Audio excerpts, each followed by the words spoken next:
Hello, I'm Brian Fox. Welcome to I Hate Rock Music, and this video is going to be a little different. It's not really about a particular record or even a particular band. It's about a guitar player named Ted Spelios. And after doing research, I've kind of known about him for years. He was on the psychedelic 1969 band and album called Kangaroo, and then he was on the 1970 album by Holy Moses on RCA. And so those are the only two pieces of work that we have as far as I know of. But the reason why I want to talk about it is rock and roll is full of mythologies. It's full of winners and losers. It's a story written by the victors, and there's a lot of unknown giants out there. Um, and I can think of lots of examples of that. And this guy Ted Spelios is one of them because he was renowned as a guitar player. He took Roy Buchanan's place in a Washington D.C. band. I think they're called the British Walkers, and to replace Roy Buchanan is no small feat. Then reading accounts from people like Steve Van Zandt and Bruce Springsteen talking about going to clubs in New Jersey, New York, just to see this guy play because they said he was one of the most stunning guitar players they'd ever seen. And the reputation builds because there's a lot of people who thought he was not only as good as Jimi Hendrix, but was a rival of Jimi Hendrix. And one of the reasons is some of these special techniques he had, and I've talked about those on my video on the Kangaroo record.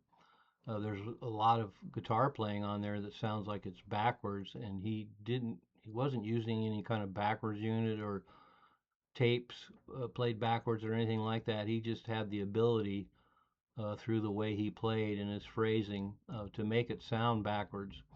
And Michael Jeffries, who worked with Hendrix, immediately hooked up with Spelios and was managing the band Holy Moses and had all the belief in the world that this guy could be another Hendrix. And in fact, ended up giving Ted Spelios one of Jimi Hendrix's guitars, which unfortunately got stolen later.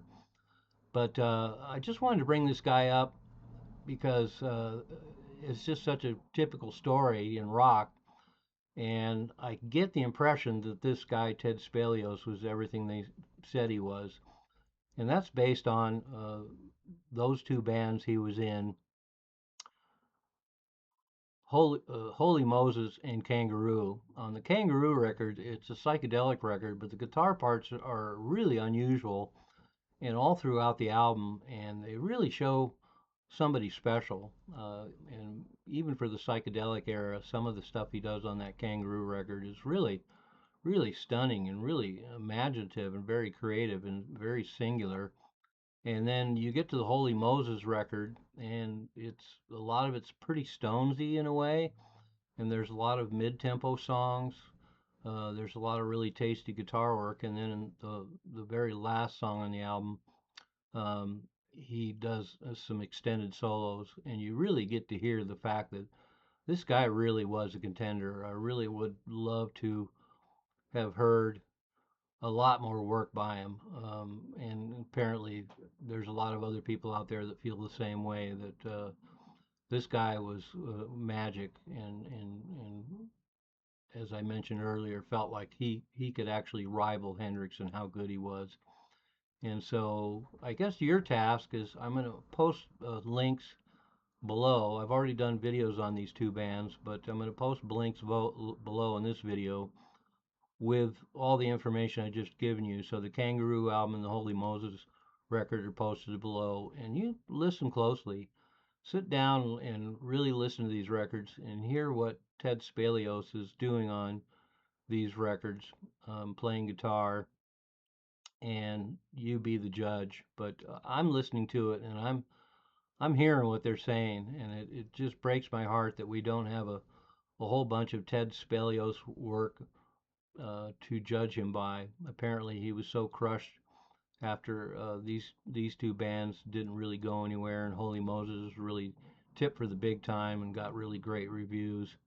And then having his guitar stolen, a lot of that was just too much for him. Apparently, he went into a monastery for a while, and uh, as far as I know, there really isn't any other music from him.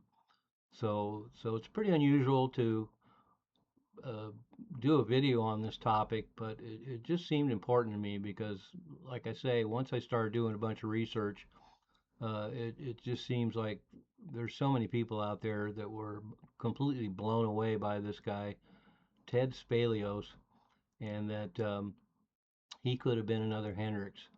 And these two records and the guitar work on them gives us a glimpse of the possibilities, unfortunately, of something that will never exist and we'll never hear. And so there you have it. Uh, Interesting exercise. Check out those records and see what you think. Is Ted Spelios really that great? My opinion is yes. I'm Brian Fox. Thanks for watching I Hate Rock Music.